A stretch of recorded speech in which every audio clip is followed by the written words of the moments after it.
Hey guys, good morning. Okay, so I'm doing these zip tips. I believe they're version 3.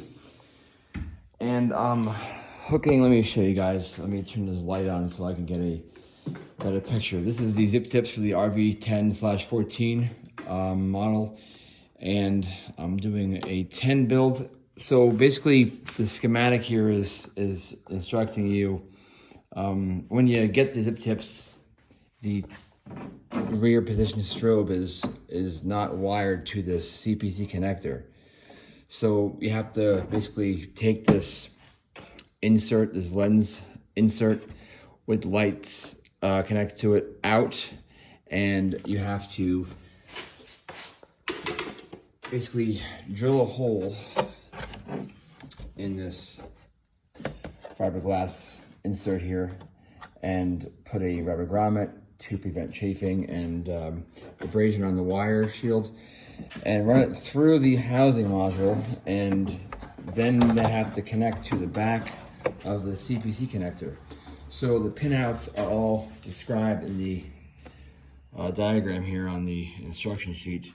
So basically the CPC connector on the back side is labeled. It's very hard to see, I can't really zoom in here to show you, but basically, there's the ground for the rear power strobe, whatever, and then the orange light is the strobe power. Then there's a strobe sync, which is the blue, and then the gray is the position power. So all 4 of those wires get connected to the back of the CPC connector in the proper pins. So pin 9 is the brown, pin 5 is the orange, pin 13 is the blue, and pin 4 is the gray.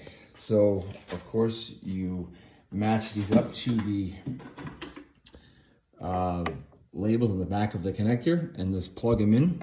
And I actually unplugged this so I can get this out. But I took out these 4 screws, if you guys can see here. I took out these 4 screws so I can make it easier to read and identify the back of the connector. And that's it. So yeah, just take this out loosely and run this wire through, and you can just push them in, lock them in place, and that's it. So now this goes back in here.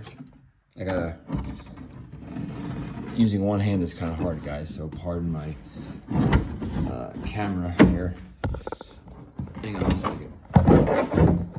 But yeah, so here you go. You see now the insert is back in the tip here, and now the wire, I'm gonna basically position this back further. And then I have my nav antenna, the Archer nav antenna. It's gonna go in right here somewhere. I mean, I gotta trim this still, but this is gonna mount somewhere here, and I'm gonna tuck away these light wires here to the back so there's no interference from the strobe wires and power wires. So that's it, guys. All right, stay tuned for more updates.